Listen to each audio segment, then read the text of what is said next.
Hello,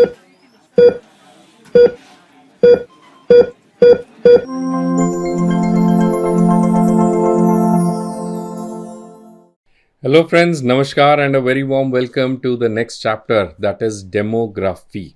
So ये जो demography है बेटा, इस वीडियो लेक्चर में we will talk about the first three sections of demography chapter, that what are the demographic stages or the phases. We will also talk about what are the survey methods and the fertility indicators. एक और अलग से छोटा सा video module बनेगा regarding the demographic trends और the demographic data for India which you have to remember for your exams.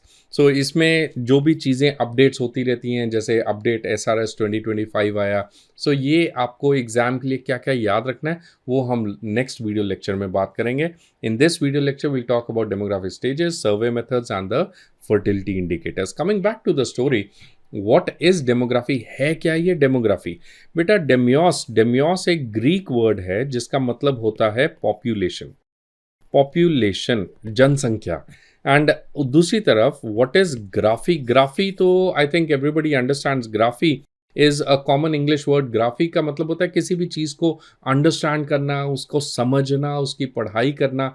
That is what we call as demography. So it is a study of the population, that is what is graphy. And demo मतलब population की study करना, demography हुआ. तो आप पूछ रहे होगे कि हम ये डेमोग्राफी करते क्यों हैं, डेमोग्राफी क्यों पढ़ते हैं? बेटा जैसे जैसे देश बड़ा होगा, मतलब पॉपुलेशन बढ़ेगी, तो वैसे आपको उनको बहुत सारे लेवल पे अलग अलग सेवाएं देनी पड़ेंगी.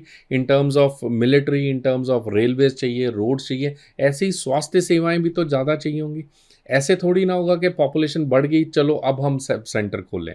ये तो आपको 10-20 साल पहले ही डिसाइड करना पड़ेगा. सो देयरफॉर टू अंडरस्टैंड के पॉपुलेशन कैसे ग्रो करती है, ये टॉपिक होता है डेमोग्राफी. सो डेमोग्राफी में एक पॉइंट आपको समझना पड़ेगा, that what is macro economics and micro economics. Macro economics होता है जो कि नेशनल लेवल पे, जो कि फेडरल लेवल पे या केंद्र सरकार नेशनल लेवल पे मैक्रो इकोनॉमी बात करता है. मैक्रो इकोनॉमी में आती हैं काफ़ी सारी चीज़ें, जैसे हमारे एरिया में कैसे माइग्रेशंस हो रही हैं, लोग ज़्यादा छोड़ के जा रहे हैं देश को या ज़्यादा देश में आ रहे हैं, ह्यूमन रिसोर्स कितना है.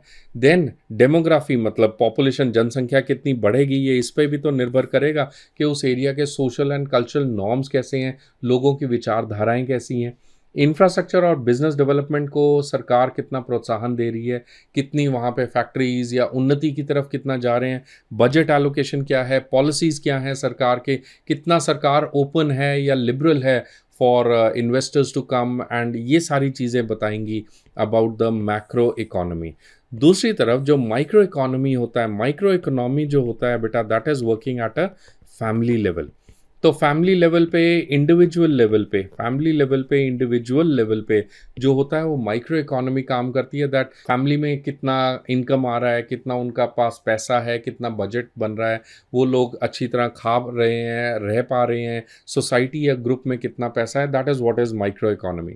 सो ये जो डेमोग्राफी है ये किस पे काम करती है? It works at a macro economic level, and macro economic level की जो असर आएगा वो माइक्रो इकोनॉमी पे आता है. So that is what we are talking about demography. Demography बेटा बहुत पुरानी बात है. 1662 में, बहुत पहले 1662 साल के अंदर एक इंसान थे, doctor John grant. John grant जो थे उन्होंने एक छोटी सी किताब, छोटी तो नहीं है, बहुत इंपॉर्टेंट है, बहुत इंपॉर्टेंट बुक लिखी थी, natural and political observations made upon bills of mortality.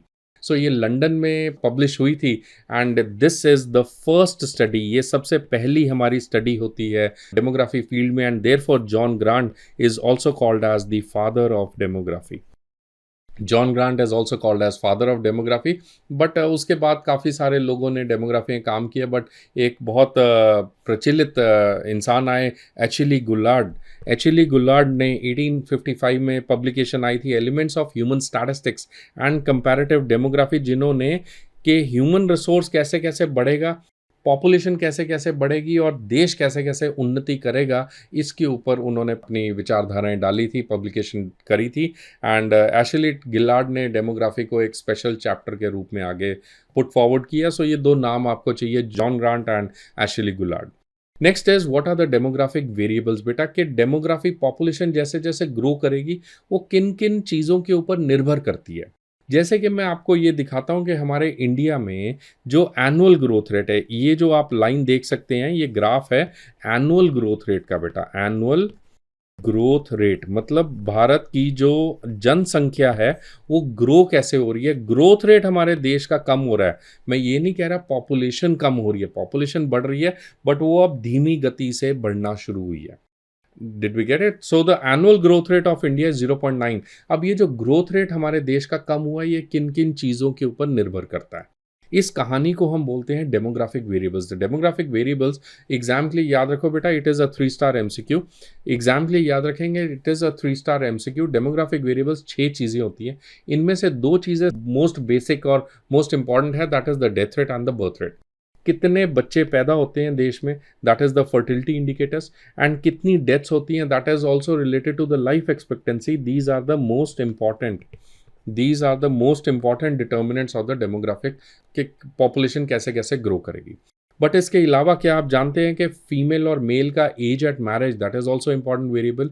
Female की कितनी एजुकेशन है, कितनी उसमें समझ है, that is also important variable.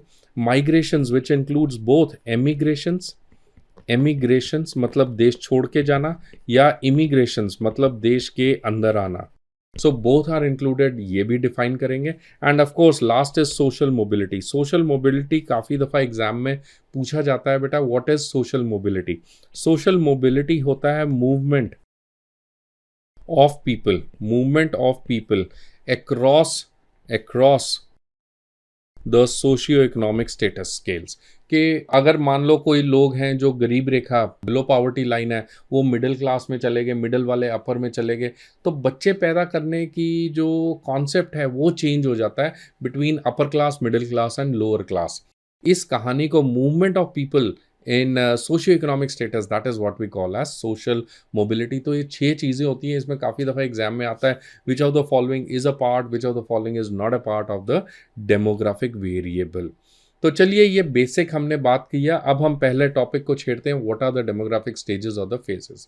सो बेटा, ये आप देख सकते हैं कि 2 चीज़ें मैंने यहाँ पे बनाने की ट्राई करा है, that there is something called as the birth rate and there is something called as the death rate. ये जो हरा वाला लाइन है, ग्रीन लाइन है, that is what I have shown it as the birth rate, and ये जो red या pink colour line है, that is what we call as the death rate. अब कहानी ये है कि मान लो मेरे हाथ में, मान लीजिए ये एक पेन है और इधर पे ये एक फ़ोन है। ओके, सो ये एक फ़ोन है और एक ये पेन है। तो आप सोचिए कि कोई भी देश जो पैदा होगा उसका बर्थ रेट भी ज़्यादा होगा, उसका डेथ रेट भी ज़्यादा होगा, राइट? ये मान लीजिए वाइट वाली चीज़ बर्थ रेट है एंड ये जो फ़ोन है ये डेथ रेट है। सो बर्थ रेट भी ज़्यादा है, डेथ रेट भी ज़्यादा है। सबसे पहले देश में क्या चीज़ कम होगी? सबसे पहले तो दोनों ही, high birth rate high death rate होगा। सबसे पहले बेटा हमेशा याद रखिएगा कि जो डेथ रेट है वो डिक्रीज होना शुरू होता है। इजी टू डिक्लाइन तो हमेशा डेथ रेट है, तो डेथ रेट सबसे पहले डिक्लाइन होगा। सबसे पहली स्टेज में बर्थ रेट भी ज़्यादा है, डेथ रेट भी ज़्यादा है। सो सबसे पहले बेटा डेथ रेट डिक्लाइन होना शुरू होगा।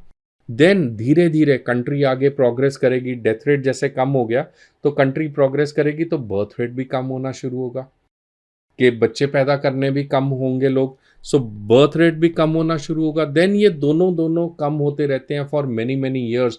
बट जो डेथ रेट है ना बेटा, इसका एक न्यूनतम लेवल होता है, इसका एक मिनिमम लेवल होता है। डेथ रेट इससे नीचे नहीं जा सकता। डेथ रेट इससे नीचे नहीं जा सकता, मतलब डेथ रेट ज़ीरो नहीं ना हो सकता, क्योंकि जो लोग धरती पे आए हैं वो जाएंगे तो सही। तो डेथ रेट एक बहुत छोटे लेवल पे पहुंच जाता है, but the birth rate can keep on decreasing.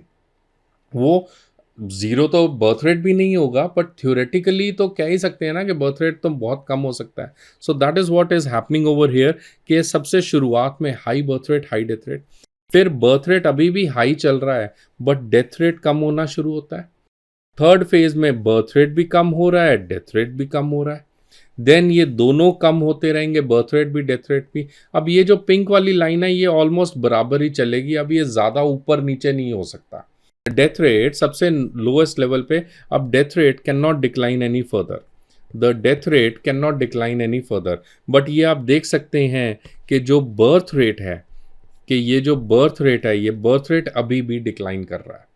सो ये बेटा हमारी 5 स्टेजेस होती हैं डेमोग्राफी की। ये एग्जाम में बहुत दफ़ा पूछी गई हैं। These are 5-star MCQ points for your exam. What are the 5 stages in demography? First stage, second, third, fourth and fifth. तो इनके ऊपर कुछ सवाल आते हैं। पहला सवाल ये है कि what are the names of these stages? So बेटा first stage that is called as high stationary. Second stage is called as early expanding. Third stage is called as late expanding. Fourth stage that is called as low stationary. And last stage that is the fifth stage. What is we call it as? It is called as the declining phase. This stage is what we call as the declining phase. तो ये 5 stages हैं demography की। इनको अब हम एक table form में draw कर लेते हैं। Stage 1 high stationary, early expanding, late expanding, low stationary, declining. पहला सवाल तो यहीं पे कंप्लीट हुआ कि मैच द फॉलोइंग आता है, arrange the following in sequence, या फिर आएगा match the following like stage 1 2 3 4 5 and early expanding, late expanding, high stationary, low stationary and declining. तो ये आपको मैच करना है। पहला सवाल तो यहीं पे खत्म होता है कि आपको ये पता होना चाहिए स्टेज 1 कौन सा है, स्टेज 2 कौन सा है, स्टेज 3 कौन सा है, 4 कौन सा है, 5 कौन सा है। पहला स्टेज होता है high stationary, second stage is early expanding, late expanding, low stationary and declining. Next point आता है what happens to the birth rate and what will happen to the death rate. So first stage में बेटा birth rate को क्या था, हमने देखा था बर्थ रेट जो है वो हाई है। डेथ रेट कैसा है, डेथ रेट भी हाई है, यही थी। सेकेंड स्टेज में क्या हो रहा है, the birth rate is again high.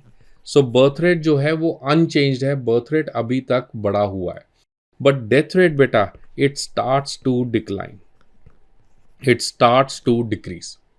Then third stage में क्या होगा, थर्ड स्टेज में बर्थ रेट जो है it will start to decrease, birth rate will start to decrease and death rate will show a slow decline, slow decline. यही हमने बात किया। स्टेज 4 में क्या होगा, दोनों बर्थ रेट एवं डेथ रेट ये दोनों जो हैं they will show slow decline, slow decline of the birth rate, slow decline of the death rate.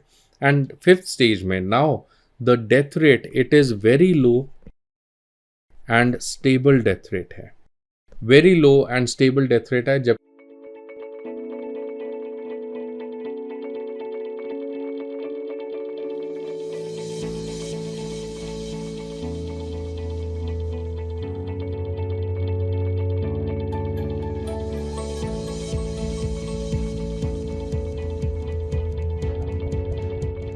कि दूसरी तरफ जो बर्थ रेट है it is kind of showing a slow decline. तो क्या हम ये बोल सकते हैं कि पहली दफा अब जो बर्थ रेट है बेटा ये birth rate will be lower than the death rate? क्यों मैं ऐसा बोला, क्योंकि आप ये देख सकते हैं कि इस ग्राफ में birth rate usually death rate से हमेशा ऊपर ही रहेगा, है ना। बच्चे पैदा होने की संभावना हमेशा डेथ होने की संभावना से ज़्यादा होगी, बट बर्थ रेट कहाँ पे जाके डेथ रेट से नीचे हो जाएगा, birth rate will be lower than the death rate, birth rate will be lower than the death rate in stage 5।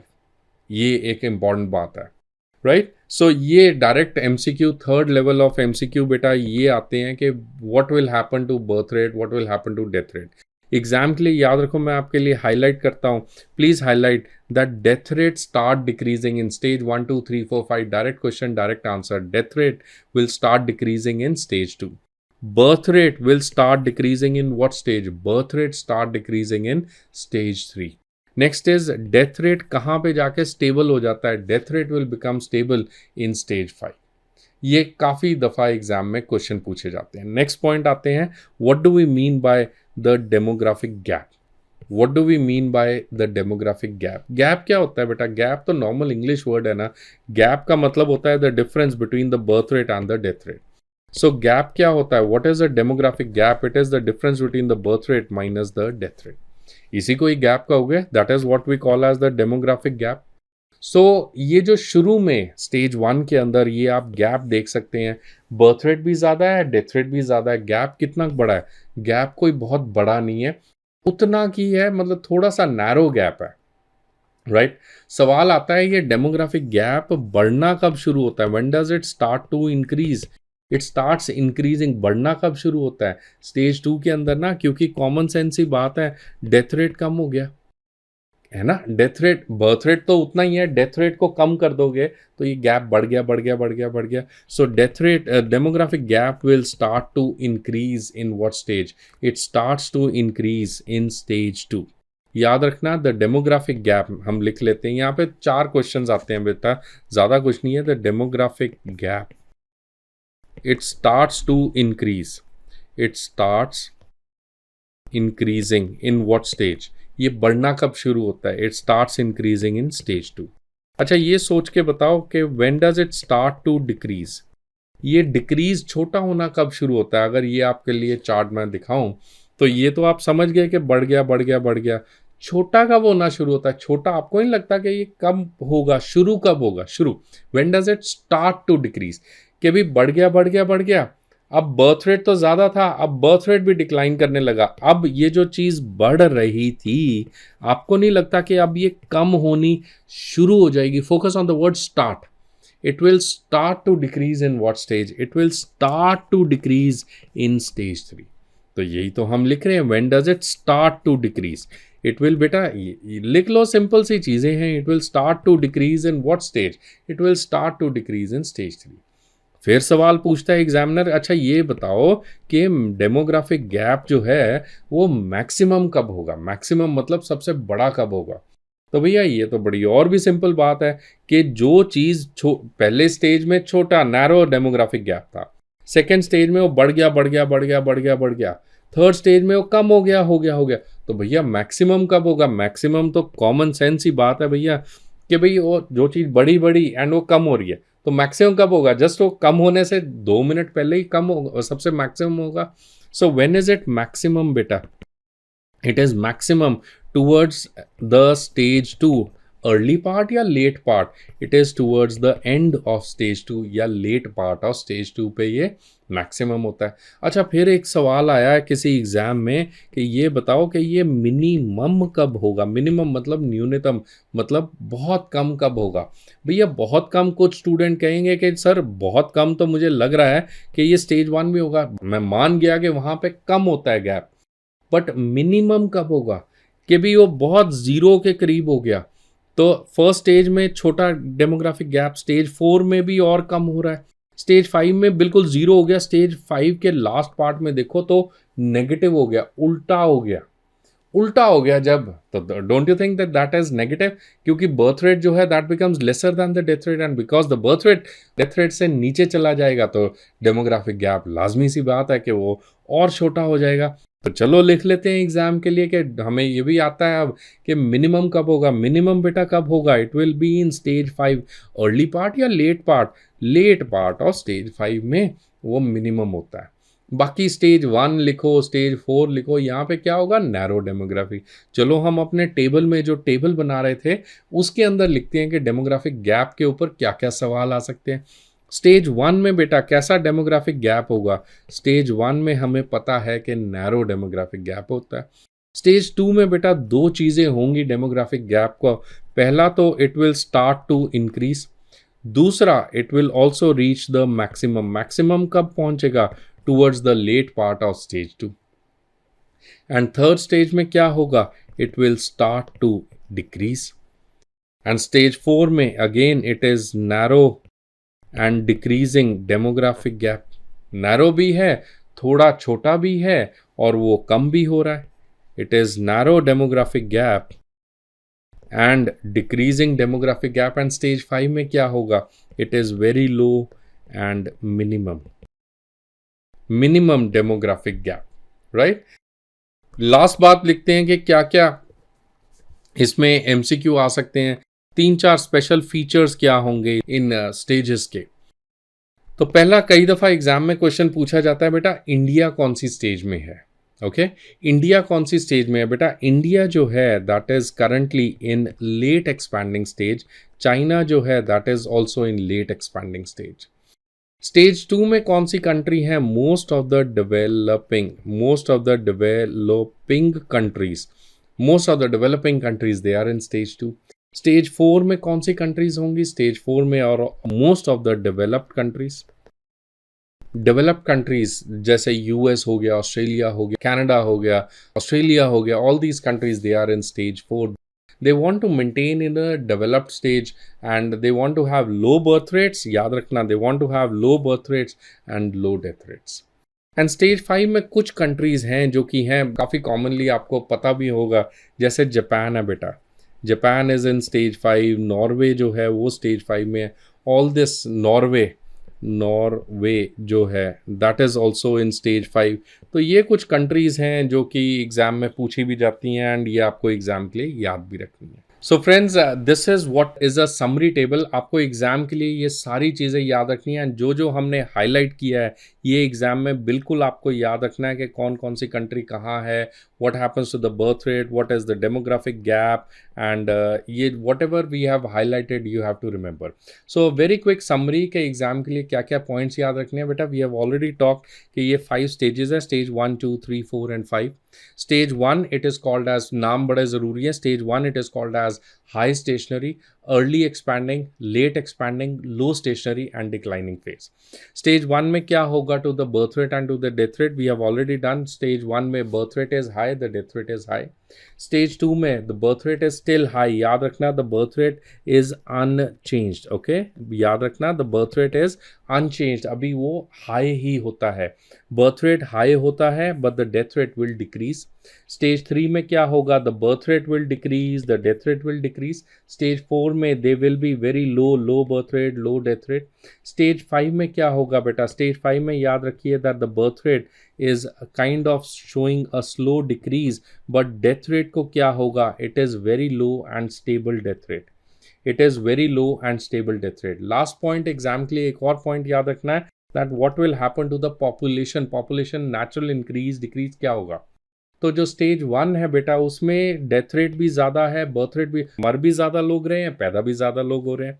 तो birth rate death rate high होगा तो पॉपुलेशन को क्या होगा, वो स्टेबल काइंड ऑफ पॉपुलेशन होगी. पॉपुलेशन को कुछ खास फर्क नहीं पड़ेगा. बट स्टेज 2 में बेटा पैदा होने वाले उतने ही हैं, मरने वाले कम हो गए. डेथ रेट डिक्लाइन हो गया ना, मरने वाले कम हो गए तो पॉपुलेशन को क्या होगा, पॉपुलेशन बढ़ना शुरू हो जाएगा. प्लीज़ रिमेंबर इट, हाईलाइट करो एग्जाम के लिए याद रखो. It will show a very rapid increase in population, explosive increase in population. Stage 3 में बेटा ध्यान से समझना सुनना, स्टेज 3 में जो पॉपुलेशन बढ़ने की संभावना, बढ़ेगी पॉपुलेशन बट जो बढ़ने की संभावना है वो कम हो जाएगी. Like the growth of the population will increase but the rate of growth will decrease. ध्यान से सुनना, the rate of growth of increase of population stage 3 में कम होती है compared to stage 2. Okay, stage 4 में क्या होगा, स्टेज 4 में nothing much, there the population is kind of low and stable. and stage 5 में obviously डेथ रेट ज़्यादा हो जाएगा, बर्थ रेट कम हो जाएगा, पॉपुलेशन जो है वो डिक्लाइन की तरफ चली जाएगी. ये बड़े बड़े इंपॉर्टेंट 5-6 स्टार आप लगा लो एग्जाम के लिए, frequently asked in your exam. Next हम बात करते हैं what do we mean by growth rates बेटा. ग्रोथ रेट्स क्या होते हैं, एक होता है जो हम बात करेंगे annual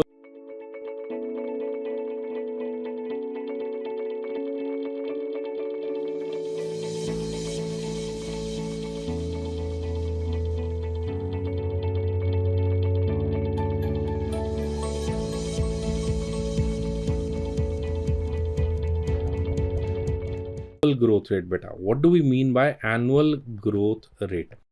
Annual growth rate is given by the formula the birth rate minus death rate divided by 10. Okay, this is what is annual growth rate, कि कितनी हमारी birth rate है minus death rate divided by 10. Right. So ये जो growth rate है, annual growth rate, अगर वो 0.5 से नीचे हो that is called as a slow growing population. 0.5 to 1 हो that is a moderate kind of growing population. 1 to 1.5 is rapid growing. 1.5 to 2 is very rapid and more than 2 that is explosive growing of population. जो भारत देश है, यहाँ पे छोटा सा एक controversy अभी आने वाला है, सुनो ध्यान से. जो भारत देश है बेटा, भारत देश का यूनाइटेड नेशंस ने दिया है annual growth rate as per 2024 estimates, वो 0.9 दिया है. जो SRS डेटा है 2025 में वो बेस्ड ऑन 2022 टू 2023, मतलब इससे पुराना डेटा है, वो कहता है एनुअल ग्रोथ रेट 1.2 है. मैं कह रहा हूँ कि इनमें कंट्रोवर्सी तो नहीं है बट ये डिफरेंट आंसर्स हो गए है ना.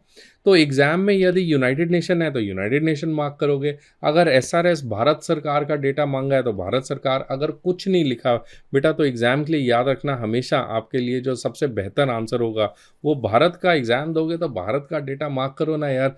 तो क्या मार्क करोगे? एसआरएस 2025 का डेटा मार्क करेंगे, 1.2 के करीब एनुअल ग्रोथ रेट है, जो कि असल में तो नहीं है। भारत जो है वो कम हो गया है। हमने शुरू में बात किया था ना एनुअल ग्रोथ रेट, शुरू में मैंने आपको एक चार्ट दिखाया था जहां पे हमने एनुअल ग्रोथ रेट, ये इंडिया का यूनाइटेड नेशंस की तरफ से जो डेटा आया है दैट इज 0.9, याद है हमने शुरू में चार्ट बात किया था।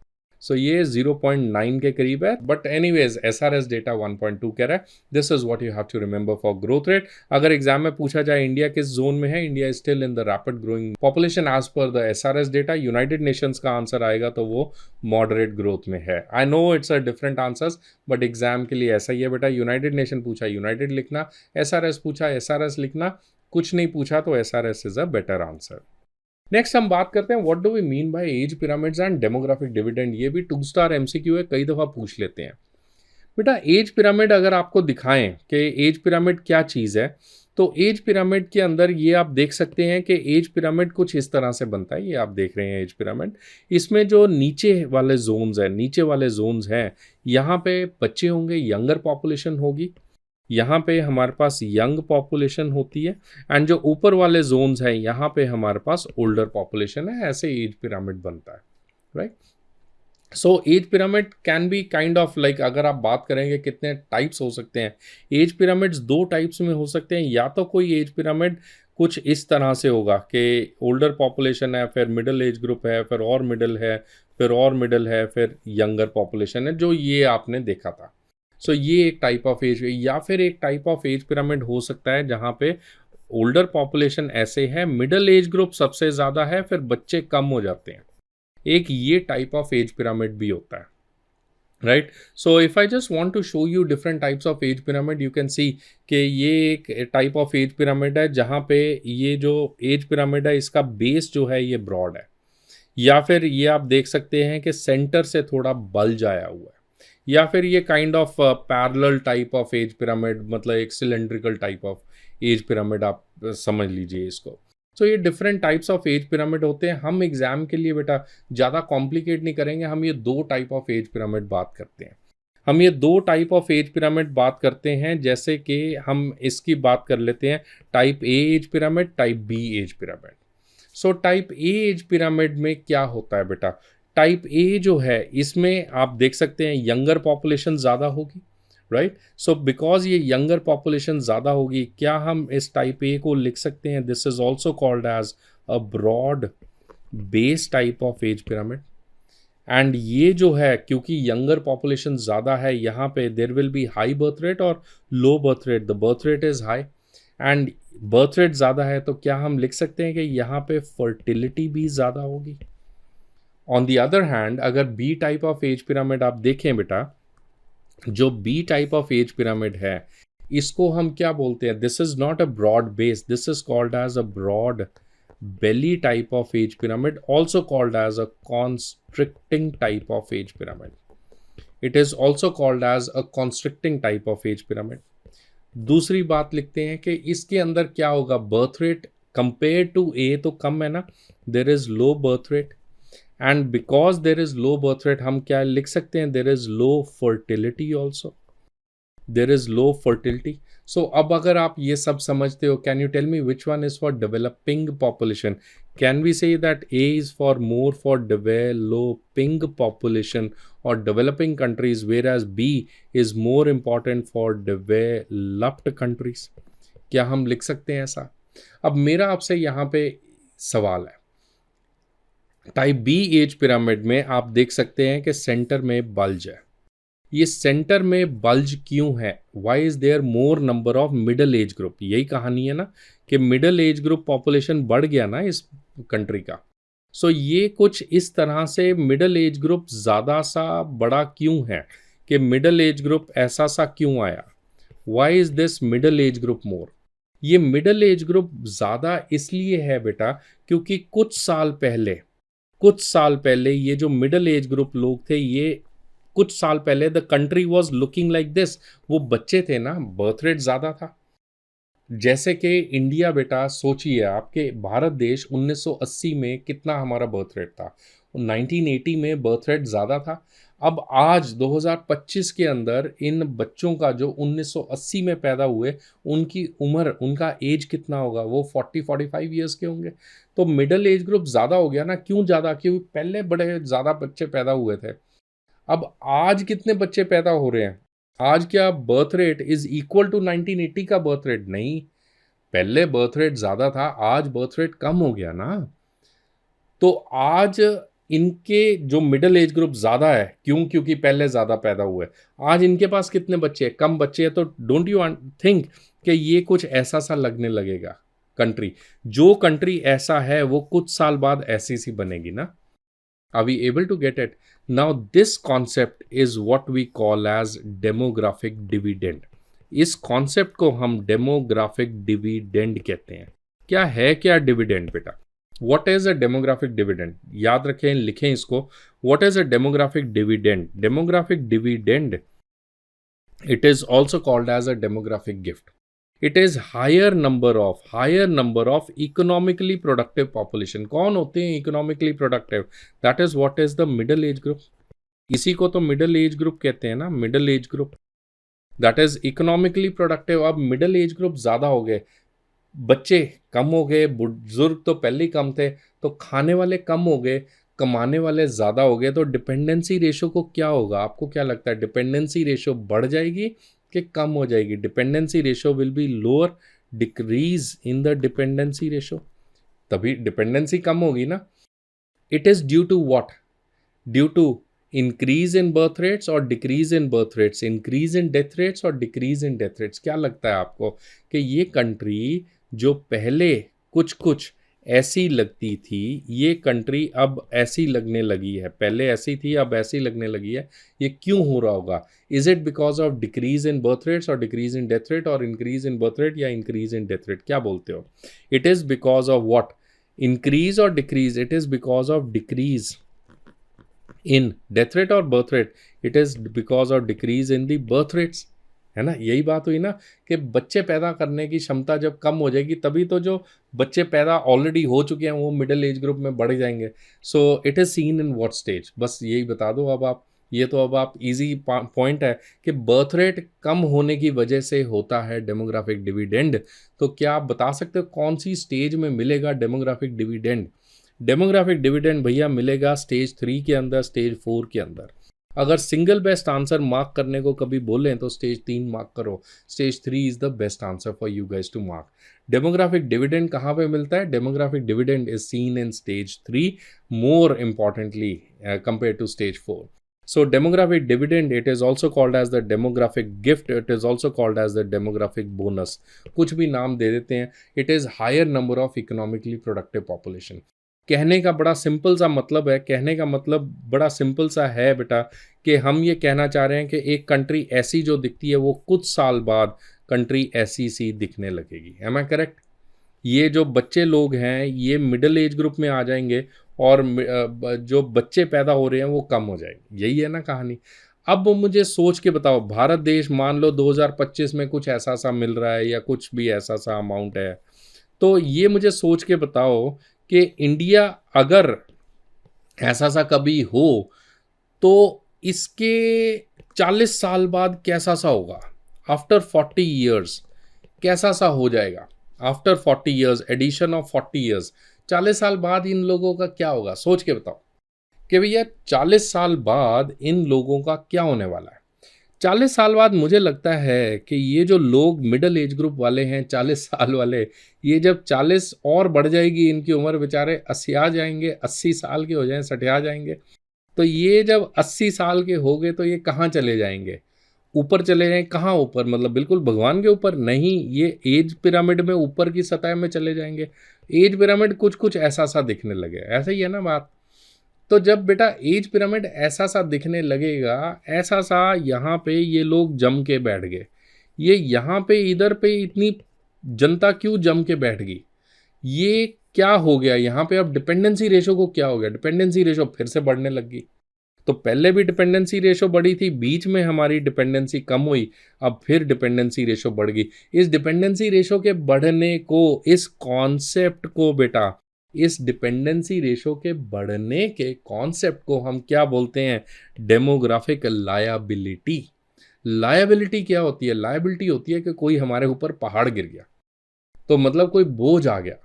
क्या बोझ आया? It is higher number of old age group. अब ओल्ड एज कहां से ज्यादा क्यों हो गए? यहां पे क्या मतलब क्या है? It is because of what, like what will happen? Old age अगर ज्यादा हो गया, डिपेंडेंसी रेशो बढ़ जाएगी, कम हो जाएगी? It will be again increase in dependency ratio. कौन सी डिपेंडेंसी बढ़ जाएगी? यंग एज या old age? Old age dependency बढ़ जाएगी। It is due to what? ये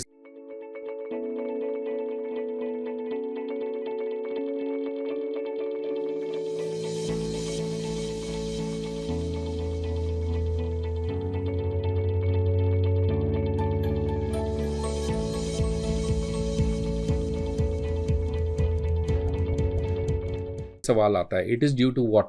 high birth rate, high death rate, low birth rate या लो डेथ रेट? क्या बोलते हो? सोचो जरा, ये किसकी वजह से ये यहां पे जम के बैठ गए? बर्थ रेट की वजह से या डेथ रेट की वजह से?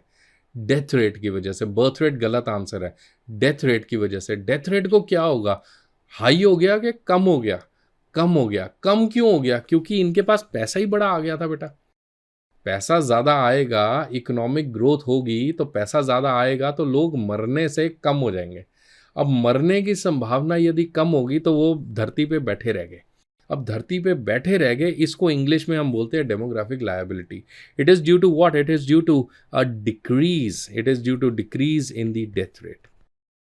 सोच के बताओ कि डेथ रेट सबसे ज्यादा डिक्रीज, शुरू तो ठीक है स्टेज 2 में हो गया, बट डेथ रेट सबसे ज्यादा डिक्रीज कहां पे हुआ? Where is death rate lowest? Death rate is lowest in stage 5। तभी तो डिक्लाइनिंग पॉपुलेशन होगी, तभी तो वहां पे बुढ़े लोग ज्यादा मिलेंगे आपको। जापान जैसी कंट्री है, नॉर्वे जैसी कंट्री है, एंड यहाँ पे क्या होगा? डेमोग्राफिक लायबिलिटीज ज्यादा बढ़ जाती हैं। इसको हम डेमोग्राफिक लायबिलिटी या फिर डेमोग्राफिक बर्डन भी बोलते हैं। तो सवाल आता है बेटा, हम अपने शुरू वाले टेबल में चलते हैं। एक दफ़ा यहाँ पे छोटी सी पॉइंट लिख लो कि स्टेज 3 के अंदर क्या मिलता है। स्टेज 3 में हमें क्या मिलता है बेटा? एक मिलता है डेमोग्राफिक गिफ्ट। स्टेज 5 के अंदर क्या मिलता है? डेमोग्राफिक बर्डन मिलता है। ये इसमें ऐड कर लो। अगर तुमने ये कर लिया, ये डेमोग्राफिक बर्डन, मैं थोड़ा सा साइड हो जाता हूँ ताकि आप ये सब देख सको। So demographic burden, demographic burden, it is seen in stage 5। सो अगर ये आप याद रख लो, ये सारी चीज़ें आप याद रख लो, ये पूरा टेबल आपको पूरी डेमोग्राफी मॉड्यूल इजी तरीके में याद करवा देगा। Last point before we close this topic about demographic stages and phases. बेटा इंडिया जो है, भारत देश जो है, 2025 में कैसा दिखता है? प्लीज़ नोट, इंडिया एग्जैक्ट इस तरह से अभी नहीं दिखा है। इंडिया में अभी बर्थ रेट जो है, आप ये देख सकते हैं कि बर्थ रेट थोड़ा सा कम होना शुरू हुआ है। अब ये क्योंकि कम होना शुरू हुआ है, तो इस शेप का नाम, ना तो ये ब्रॉड बेस है, ना तो ये ब्रॉड बेली है, तो ये एक अर्न शेप। अर्न क्या होता है बेटा? इंग्लिश में अर्न मतलब घड़ा होता है, कुम्हार जो घड़ा, सुराही जिसको हम कहते हैं। सो ये जो सुराही शेप है, इसको अर्न शेप कहा जाता है। 2025 में हमारा जो एज पिरामिड है, that is showing an urn shape of age pyramid. जबकि अगर आप कंपेयर करें हमारे देश को चीन के साथ, तो चाइना में आप देख सकते हैं कि मिडिल एज ग्रुप डेफिनेटली ज़्यादा है compare to old age group and compare to children also. So ये एक typical developed country, more developed country compare to India की लुक सी देता है। India is still yet to develop the exact demographic gift, अभी मिलना बाकी है। आपको क्या लगता है भारत को मैक्सिमम डेमोग्राफिक गिफ्ट कब मिलेगा?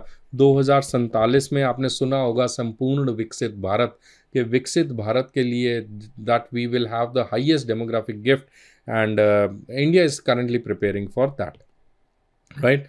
So that is all regarding the first topic, that is demography and demographic stages. Let us go on to the next topic, that is fertility and reproduction indicators. Beta reproduction indicators, it is a 10-star MCQ every year, हर साल इसमें से कुछ ना कुछ आता है। तो इसको ध्यान से सुनिए और ये समझने वाला टॉपिक है fertility and reproduction indicators. 4 indicators आपको याद रखने हैं बेटा। What is GFR, TFR, GRR and NRR.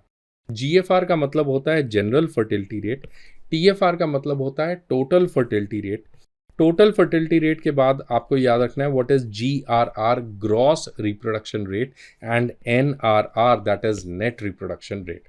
अब ये क्या चीजें क्या है क्या यहाँ, अगर आप ध्यान से समझें बेटा, जीएफआर टीएफआर, जीएफआर क्या बताएगा, कोई भी एरिया कोई भी कंट्री है उसने अगर बढ़ना है, पॉपुलेशन ने, किसी डिस्ट्रिक्ट ने, जिला ने, शहर ने बढ़ना है, तो वहाँ पे क्या चीज़ आपको मेन इंपॉर्टेंट रहेगी। वहाँ पे 2 चीज़ें इंपॉर्टेंट रहती हैं कि कितने बच्चे पैदा हो रहे हैं, लाइव बर्थ्स कितनी है, एंड फीमेल्स कितनी है इन women of reproductive age group. WRA क्या होता है, women of reproductive age group. कितना होता है reproductive age group, WRA age group कितनी होती है बेटा, 15 to 45 ईयर्स, 15 to 49 ईयर्स, कुछ भी मार्क कर दो चलेगा। दोनों आंसर सही है, ये भी सही ये भी सही। बट अगर आप कभी एग्जाम में दुविधाजनक सिचुएशन में फंस जाओ तो 15 to 49 years that's a kind of a slightly better answer के females in reproductive age group. So कहने का मतलब है कि कभी भी पॉपुलेशन को आपने देखना है कि कौन सी पॉपुलेशन ज़्यादा ग्रो करेगी, तो आप क्या देख सकते हैं, you can check about the live births and total females in the WRA age group. यही है बात। सो कितने लाइव बर्थ्स हो रही हैं, कितनी फीमेल्स आ रही हैं WRA एज ग्रुप में, इस कहानी को हम बोलते हैं general fertility rate, right. So ये होता है बेटा general fertility rate. General fertility rate क्या बताएगा, general fertility rate is given by the formula total live births in the area divided by females in women of reproductive age group multiplied by 1000। That is what we call as GFR, general fertility rate. अब एक चीज होती है total fertility rate. Total fertility rate क्या है कि मान लीजिए यार ये रिप्रोडक्टिव एज ग्रुप जो है, जैसे 15 to 25 years, 25 to 35 years, 35 to 49 years, कुछ भी लगा लो। इसमें मान लीजिए 10,000 फीमेल्स हैं, 20,000 फीमेल्स हैं, 40,000 फीमेल्स हैं, कुछ ऐसा सा है। और कोई और डिस्ट्रिक्ट तो टोटल कितनी फीमेल्स हुई, 40 and 20, 60 and 10, 70,000। यही हुआ।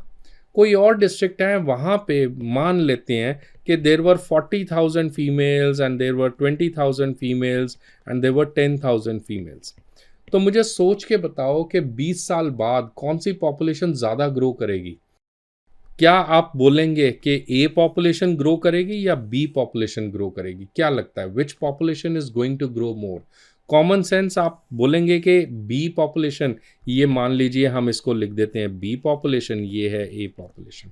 कॉमन सेंस बी पॉपुलेशन ज़्यादा ग्रो करेगी, क्यों, क्योंकि यहाँ पे बेटा ज़्यादा नंबर ऑफ फीमेल्स हैं जो यंगर पॉपुलेशन है ना, तो ऑब्वियसली बच्चे पैदा होने की संभावना भी तो यंगर में ज़्यादा होगी।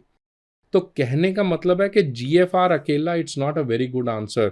बेटर आंसर इज, इससे बेहतर आंसर होता है TFR। TFR क्या होता है, live births in the area divided by females in WRA with age specific fertility rates. इसका क्या मतलब होता है, एज स्पेसिफिक फर्टिलिटी रेट का ASFR, इसका क्या मतलब होगा, मल्टीप्लाइड बाय 1000।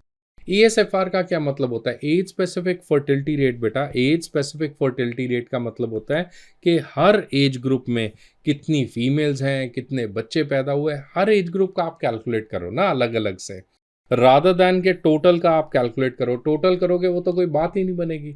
आपको ये भी तो देखना चाहिए किस एज ग्रुप में कितनी फीमेल्स हैं, बिकॉज ये दोनों पॉपुलेशंस को यदि आप देखेंगे तो दोनों पॉपुलेशन का 70,000 है फीमेल का नंबर, बट दोनों पॉपुलेशन में बहुत बड़ा अंतर है regarding the age group of the females. तो बेटर कौन सा हुआ, GFR के TFR। भैया it is always TFR is better than GFR। अब हम नेक्स्ट देखते हैं व्हाट इज GRR। GRR में एक अलग कॉन्सेप्ट आता है बेटा। GRR में जो कॉन्सेप्ट आता है वो कहते हैं gross reproduction rate. GRR reproduction rate है। अब मतलब ये हुआ कि ये जो पुराना हमारा फॉर्मूला है ये बहुत अच्छा फॉर्मूला है, बट प्रॉब्लम है यहाँ पे आप लाइव बर्थ देख रहे हैं। कितने बच्चे पैदा हुए ये बताएगा कि 20 साल बाद कितनी पॉपुलेशन बढ़ेगी, या कितनी लड़कियां अभी पैदा हुई ये ज़्यादा अच्छा बताएगा कि 20 साल बाद कितने पॉपुलेशन बढ़ेगी। कॉमन सेंस ही बात है कि टोटल नंबर ऑफ डॉटर्स आपको अगर देखनी चाहिए divided by females in WRA with age specific fertility rates multiplied by 1000, इस कहानी को बेटा हम बोलते हैं GRR, ग्रॉस रिप्रोडक्शन रेट, कि कितनी बच्चियां पैदा हुई, कितनी बेटियां पैदा हुई divided bye total females in WRA with age specific fertility rates. That is what we call as GRR, gross reproduction rate. Last point is what is net reproduction rate.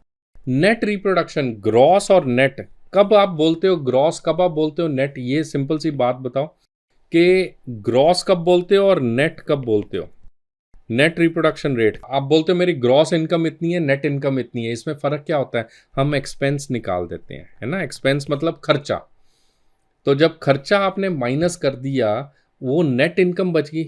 तो कहने का मतलब है ग्रॉस रिप्रोडक्शन था total number of girls कितनी पैदा हो रही हैं divided by females in WRA with age specific fertility rates. इसमें से खर्चा क्या निकलेगा, खर्चा निकलेगा कि कितनी बच्चियां पैदा हुई और उनकी डेथ हो गई, वो हमारा खर्चा हो गया ना, कि कितनी बच्चियां पैदा, गर्ल्स बॉर्न तो हमने देखा ग्रॉस में, अगर गर्ल्स बॉर्न में से डेथ्स निकाल दें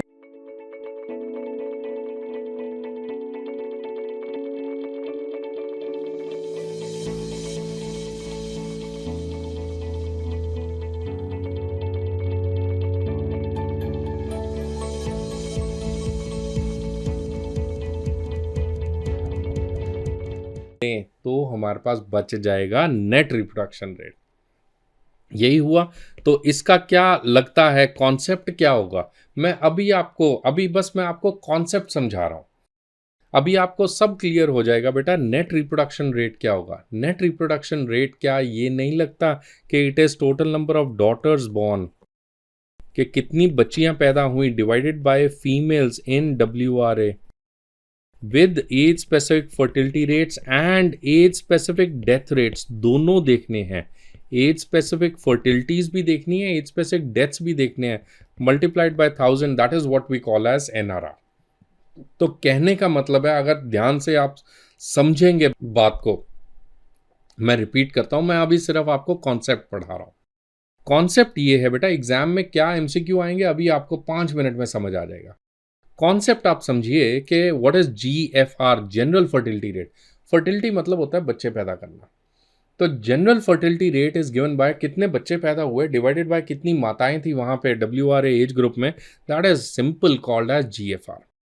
अब इससे थोड़ा बेहतर इंडिकेटर है कि बच्चे कितने पैदा हुए हर एज ग्रुप में, आप देखिए, that is called as total fertility rate. बच्चे तो बच्चे ही हैं, आपको ये देखना चाहिए बच्चियां कितनी पैदा हुई, that is called as a better indicator GRR, कि कितनी बच्चियां पैदा हुई, कितनी डॉटर्स पैदा हुई divided by females in WRA in every age group, हर एज ग्रुप में देखिए कितनी बच्चियां पैदा हो रही हैं, that is a better indicator gross reproduction rate. What is a net reproduction rate, कितनी बच्चियां पैदा हुई divided by females in WRA with age specific, हर एज ग्रुप में कितने बच्चे पैदा हो रहे हैं एंड कितनी बच्चियां मर भी रही हैं, डेथ भी हो रही है, that is the best indicator NRR। समझे, कॉन्सेप्ट समझे। अगर आप कॉन्सेप्ट समझे तो एग्जाम में बड़ा इजी है, आपको ये डायरेक्ट क्वेश्चंस आते हैं बेटा, क्वेश्चंस आते हैं अबाउट डेफिनेशंस। ये अगर आपको मेरा ये कॉन्सेप्ट कहानी आपको ये मेरी समझ ना आई हो, वैसे तो पॉज करके रिपीट करके सुन लो, बट अगर ना समझ में आया, ठीक है, नहीं समझ में आया कि ये हो क्या रहा है, तो कहीं मुझसे मिलो तो पूछ लेना, बट नहीं समझ में आया तो रट लो इस चीज़ को, इस चीज़ को 10 स्टार MCQ मार्क करके बस हाजिर नाजिर भगवान को साक्षी मान के बस ये रट लो बेटा आप एग्जाम के लिए, कि टोटल नंबर ऑफ चिल्ड्रन, अगर सवाल पूछे, ध्यान से सुनना, अगर सवाल पूछे total number of children, children मानेंगे live birth, total number of children a female will bear during her reproductive years, इसको क्या बोलते हैं, इसको बोलते हैं जनाब GFR बोलते हैं, जनरल फर्टिलिटी रेट। नेक्स्ट आता है, अगर सवाल आए कि total number of children, children मतलब live birth, total number of children a female will bear during her reproductive years with age specific fertility. अब डाल दी ना इसने एज स्पेसिफिक फर्टिलिटी रेट की कहानी. अब एज स्पेसिफिक फर्टिलिटी रेट जब आप देखेंगे तो इसको क्या बोलेंगे हम, इसको बोलेंगे टोटल फर्टिलिटी रेट है. ये हमारा है टोटल फर्टिलिटी रेट. समझे फर्क, समझे. एग्जाम में याद रखना कि चिल्ड्रन आएगा या डॉटर्स आएंगी.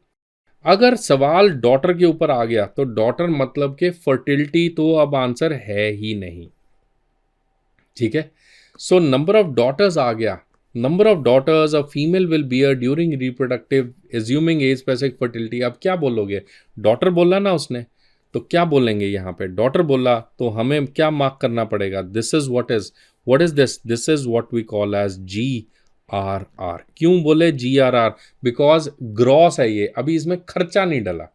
खर्चा डालेंगे तभी तो नेट डलेगा. नेट में खर्चा डलेगा. खर्चा क्या डलेगा जनाब, खर्चा डलता है मॉर्टैलिटी का, खर्चा डलता है डेथ्स का. So total number of daughters a newborn girl child will bear during her entire life. Life क्यों बोले, रिप्रोडक्टिव क्यों नहीं बोले, क्योंकि लाइफ में ही तो डेथ्स देखोगे. रिप्रोडक्टिव तो बेटा 15 साल से शुरू होता है, डेथ तो उससे पहले भी हो सकती है. So anyways, number of newborn's daughter, number of daughters a newborn girl child is expected to have during her entire life, assuming age specific fertility rates and death rates. This is the best indicator. कौन सा होता है ये, क्या बोलते हैं इसको, NRR. इसको बोलते हैं नेट रिप्रोडक्शन रेट. सो ये कहानी है एग्जाम में. मैं आपके लिए सिंपल बताना चाहता हूँ कि अगर तो उन्होंने पूछा कि चिल्ड्रन तो क्या मार्क करोगे, GFR या TFR. अगर उन्होंने बोला डॉटर्स तो क्या मार्क करोगे, GRR या NRR. राइट. सो अगर आपको फॉर्मूला याद रखना है तो फॉर्मूला ये है, भयंकर फॉर्मूला है, ना कभी आज तक किसी ने पूछा है, ना कोई आज के बाद कभी कोई पूछेगा. ये कोई फॉर्मूला नहीं पूछता, सिर्फ आपको कॉन्सेप्ट पूछे जाते हैं. वैसे ही कई स्टूडेंट्स ना उत्तेजित होके कि मैं तो जी सर फॉर्मूला बता दो इसका. फॉर्मूले का तुमने अचार डालना है बेटा, कोई नहीं पूछेगा तुमसे ये समेशन और सिग्मा, ये सब बेकार की बातें हैं. बट कॉन्सेप्ट अगर आप समझें तो ये कॉन्सेप्ट तो वही है ना, general fertility rate, total number of live births divided by mid year population of females. Total fertility rate में आपने एज स्पेसिफिक फर्टिलिटी रेट्स देख लिए. ग्रॉस रिप्रोडक्शन रेट्स में age specific rate for female मानेंगे डॉटर बॉर्न. एक ही बात हुई ना, फीमेल बॉर्न या daughter born. And net reproduction rate में age specific rates for daughters आपने देखने हैं, और इसके अंदर खर्चा भी डलता है, महंगाई भी डलती है, सब कुछ डलता है. Net reproduction rate. तो फॉर्मूला मैं वैसे ही बता रहा हूँ, formula nobody is going to ask you in your exam. Exam में आपको ये डेफिनेशन डायरेक्ट पूछी जाती. सो बेटा फर्दर गोइंग, कहने का मतलब है कि ये चार चीज़ें आपने पढ़ी हैं, general fertility rate, total fertility rate, gross reproduction rate and net reproduction rate. सोच के बताओ, कैन यू टेल मी, यहाँ पे आप ये दो फर्टिलिटीज और दो रिप्रोडक्शन, ये इंडिकेटर्स देख सकते हैं. Can you tell me what is the difference between a fertility and a reproduction. क्या बेसिक फ़र्क क्या समझ में आया आपको कि फर्टिलिटी कब कहेंगे और रिप्रोडक्शन. फर्टिलिटी आप कहेंगे जब लाइव बर्थ हो, रिप्रोडक्शन कब कहोगे जब नंबर ऑफ डॉटर्स की बात आए. यही कहानी है. नेक्स्ट आता है कि when will you say fertility rate and when will you say general fertility and when will you say total fertility. Total fertility हम कहेंगे जब एज स्पेसिफिक फर्टिलिटी रेट्स को बीच में इंक्लूड करा जाएगा. Next is when will you say gross reproduction rate and when will you say net reproduction rate. इनमें क्या फ़र्क लगता है आपको भैया. नेट रिप्रोडक्शन रेट हम हमेशा बोलेंगे age specific fertility rates plus age specific death rates अगर इकट्ठे लिखा हो, that is net reproduction rate. Gross reproduction rate में एज स्पेसिफिक फर्टिलिटी रेट केवल ही आता है, और ये डॉटर्स की बात होती है. सिंपल सी बात है ये. Are we getting this right.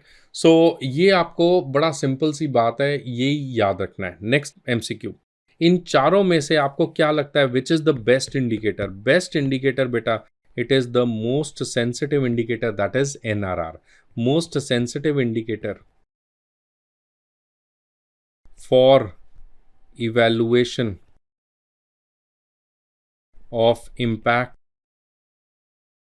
of the National Family Welfare Program, NFWP. मतलब क्या होता है, नेशनल फैमिली वेलफेयर, जिसको पुराना नाम था बेटा इसका national family planning program. It is now called as the national family welfare programme.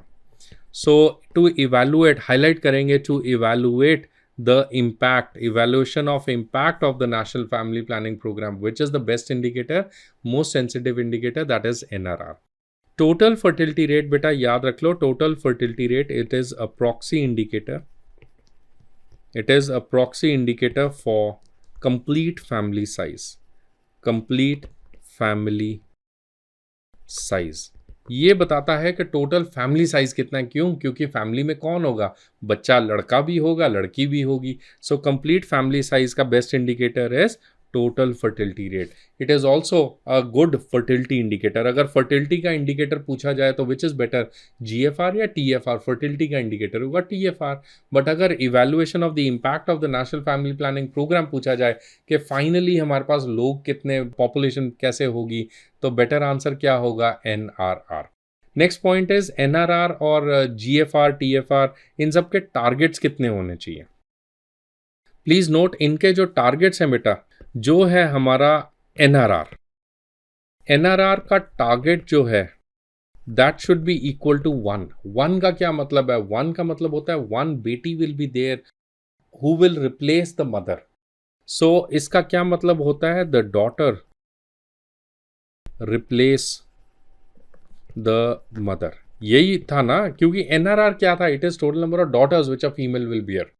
So if a female will have one daughter, that means the one daughter is going to replace the mother. So इसका क्या मतलब है, population को क्या होगा, population stabilise होगी। अब NRR 1 के लिए बेटा TFR कितना होना चाहिए, what do you think? Total fertility rate कितना होना चाहिए?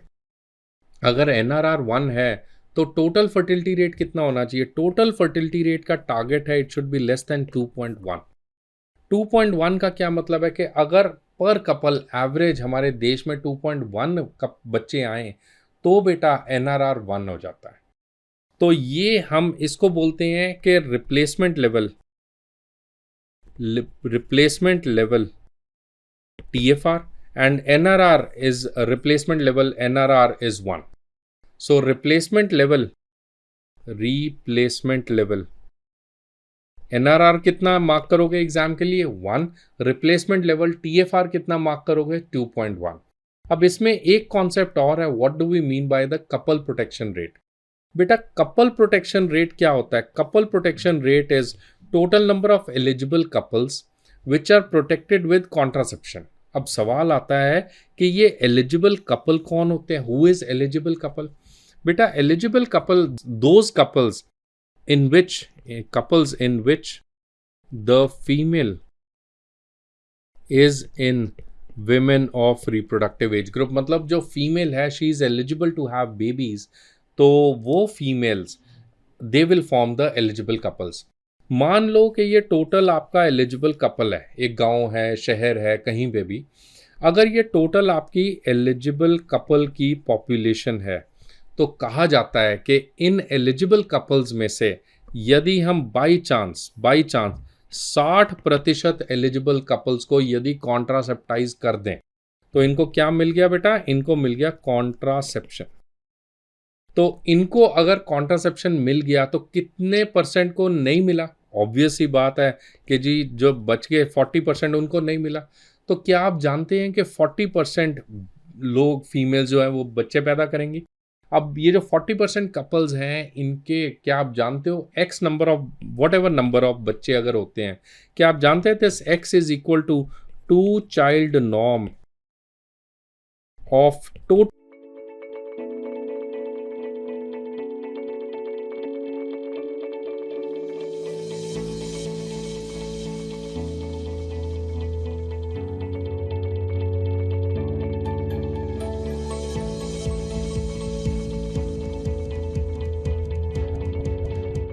Total population. इसका क्या मतलब हुआ?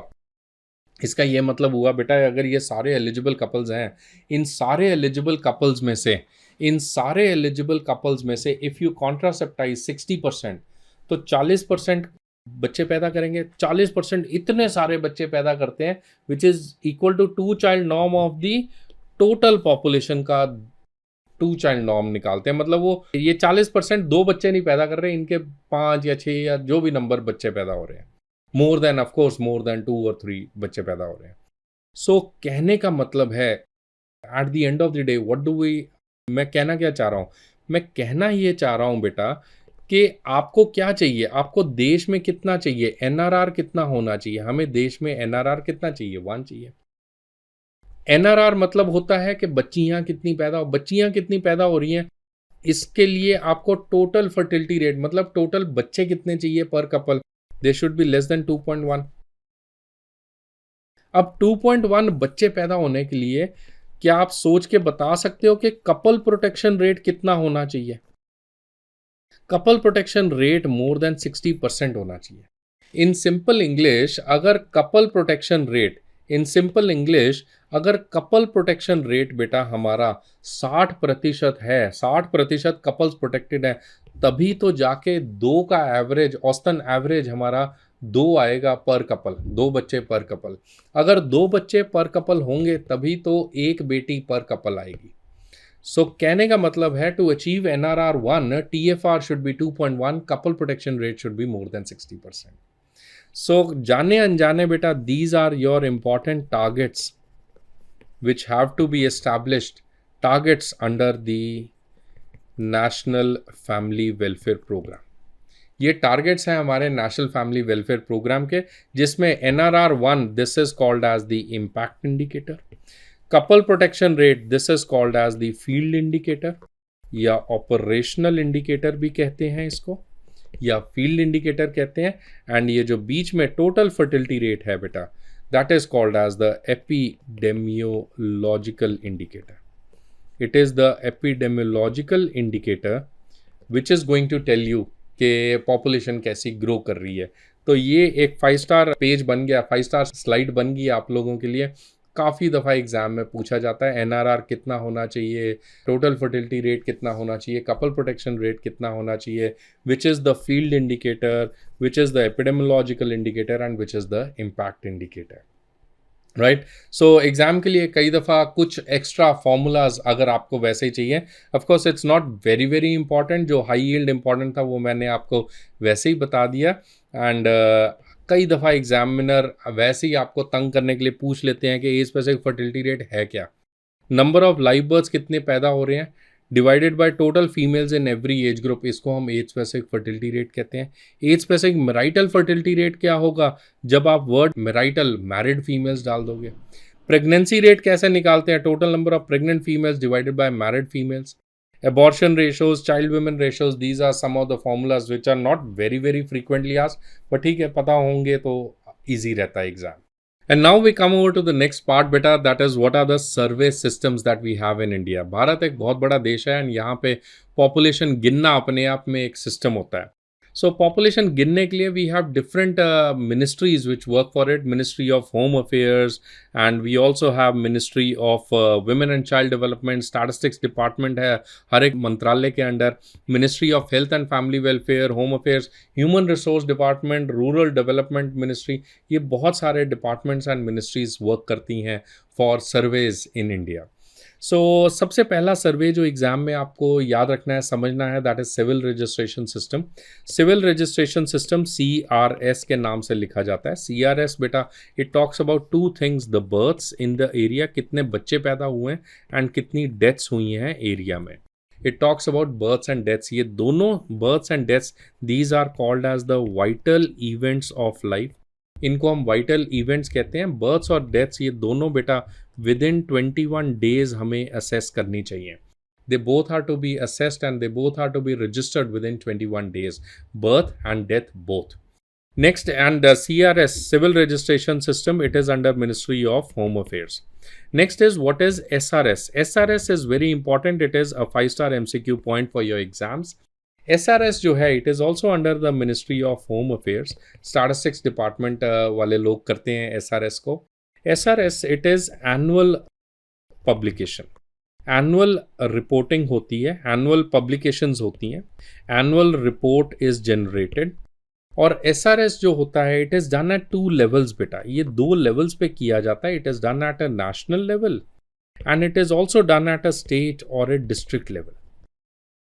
ये नेशनल लेवल पे अलग होता है, स्टेट एंड डिस्ट्रिक्ट लेवल पे होता है। एंड बिकॉज ये 2 लेवल्स पे किया जाता है, इस रजिस्ट्रेशन सिस्टम को हम डुअल रजिस्ट्रेशन सिस्टम भी कहते हैं। It is also called as a dual registration system. There is annual reporting. SRS के अंडर बेटा, एसआरएस के अंडर 3 या 4 इंपॉर्टेंट चीज़ें हम मेजर करते हैं। एसआरएस के अंडर हम चेक करते हैं what is the crude birth rate of the country. इसके अंदर क्रूड डेथ रेट की रिपोर्टिंग दी जाती है। इसके अलावा मैटरनल मोर्टालिटी रेशोज, एमएमआर क्या होता है? मैटरनल मोर्टालिटी रेशोज, ये डिटर्मिन किए जाते हैं, ये भी रिपोर्टिंग होती है एसआरएस के द्वारा। And then we also have infant mortality rate, and last is another, that is the natural growth rate, कि हमारा नेचुरल ग्रोथ रेट कितना रहा या एनुअल ग्रोथ रेट की, क्योंकि ये एनुअल रिपोर्टिंग होती है तो ऑब्वियसली हर साल या हर जब भी एसआरएस का रिपोर्ट आएगा तो ग्रोथ रेट दिखाया जाएगा, तो that is why we call it as annual growth rate also. So ये 4 का पब्लिकेशन अलग होता है। एमएमआर का पब्लिकेशन स्पेशल बुलेटिन के नाम से आता है, बट ये 5 चीज़ें जो हैं this is given by SRS. The last SRS which was done was in 2025 and उसका data we will be discussing in the next videos lecture way we talk about the latest update from SRS. So ये जो एसआरएस है, it is a very important indicator, ये बहुत important बहुमूल्य indicator है to tell us about the crude birth rate, infant mortality rates, MMR, maternal mortality ratios and the crude death rate. It's a very important indicator, the SRS, which is conducted by the Ministry of Home Affairs, and it is conducted at 2 levels. याद रखें, dual registration system में annual reporting होता है। Next is, what do we mean by NFHS? NFHS stands for the National Family Health Survey. NFHS बेटा, it is conducted under the Ministry of Health and Family Welfare. ये health and family welfare के द्वारा conduct किया जाता है। सो ये जो health and family welfare है, ये बेटा एक इंस्टीट्यूट है, international institute of population sciences, जो कि मुंबई में लोकेटेड है, महाराष्ट्र में। सो ये IIPS, international institute of population sciences, ये लोग कंडक्ट करते हैं नेशनल फैमिली हेल्थ सर्वे। ये हर 5 साल बाद होता है। It is conducted after every 5 years।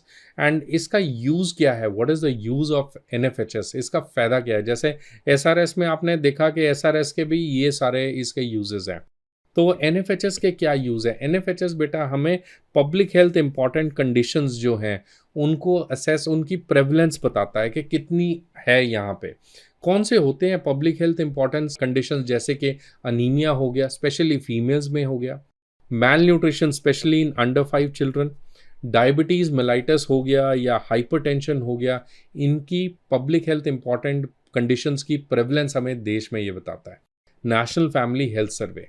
और ये एक हेल्थ सर्वे है, मतलब लोगों के पास जाके किया जाता है।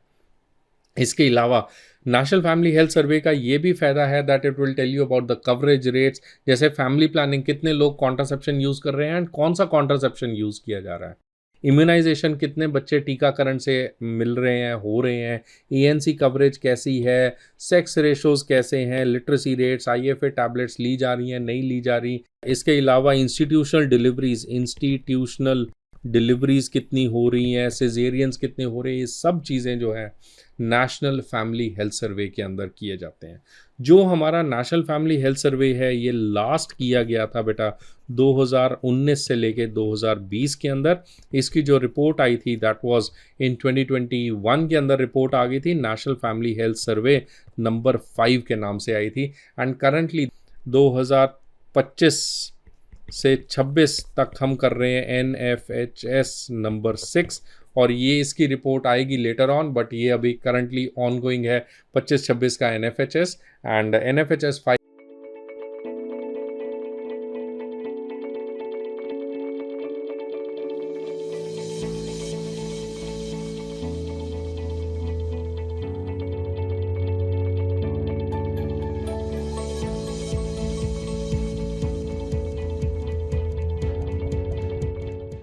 की report is already available with us, and ये हम नेक्स्ट वीडियो मॉड्यूल में बात करेंगे about what are the reports from NFHS number 5। So next one that you have to remember is census बेटा। सेंसस आई थिंक सबको पता है, it is conducted by ministry of home affairs. ये सबसे बड़ा सेंसस होता है, सबसे बड़ा, जिसको हम जनगणना भी कहते हैं। So census is conducted every 10 years। जो लास्ट सेंसस हुआ था बेटा, last census was conducted in 2011। 2021 का सेंसस जो है ये पोस्टपोन कर दिया गया था, क्योंकि एक चीज़ हुई थी कोविड-19, सुना होगा कभी आपने। कोविड-19 की वजह से बेटा ये पोस्टपोन हो गया था। पोस्टपोन होके कितना पोस्टपोन किया, भारत सरकार है, अपनी मर्ज़ी होती है। पोस्टपोन किया हमने 2026 से 2027 तक। अब ये सेंसस करने का हमारा प्लान है भारत सरकार का, and this is what we have as census, and it is conducted every 10 years. It is under ministry of home affairs. इसका यूज़ क्या है? It tells us about the population structure. It tells us about the population structure के कितने लोग किस as group में हैं, कहाँ पे हैं, हाउस होल्ड कैसा है, everything is being told by census. कुछ पुराने सवाल आए थे बेटा। सबसे पहला फर्स्ट सेंसस भारत में कब हुआ था, क्या आप जानते हैं कि सबसे पहला सेंसस हमारा 1881 1881 में हुआ था। That was the first official and complete census. इससे पहले ट्राई किया था 1871 में, which was the unofficial census, but the official census that was conducted in 1881। And do you also know that disability was included in which year? 1981 में हमने disability को include किया। First census हमारा 1881 में हुआ था। That was the first complete census.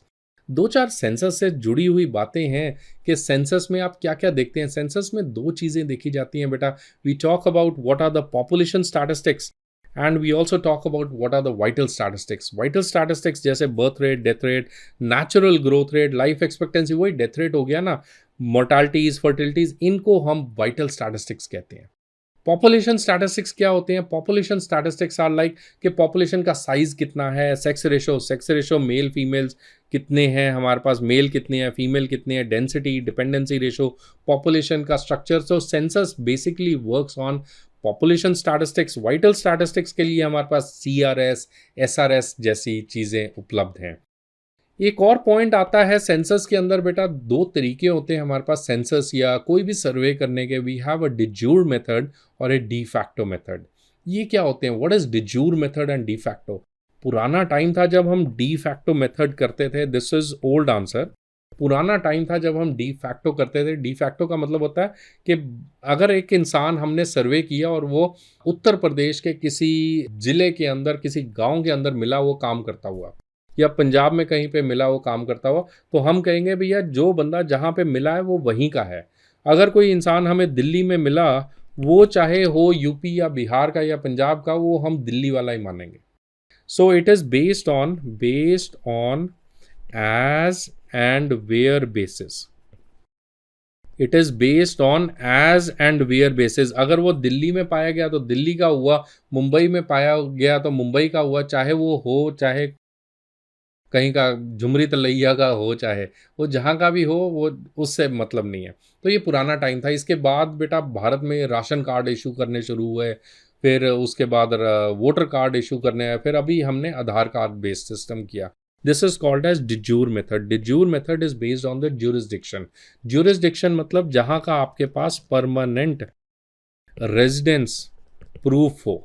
सो आपके पास जहाँ का भी परमानेंट रेजिडेंस प्रूफ है, उस बेस पे अगर आप मुंबई में काम करते हैं, सर्वे में आप मुंबई में पाए गए, एंड अगर आपके पास जो आधार कार्ड है वो बिहार का है, तो आप बिहार के ही माने जाएंगे। So in census what is the method which is adopted? We adopt, this is a newer method and it is a better method compared to the de facto method, and de jure method is more better than the de facto method. So this is all about census, and with that, thank you so much for watching this whole module about demography, survey techniques and fertility indicators. Keep on revising and all the very best.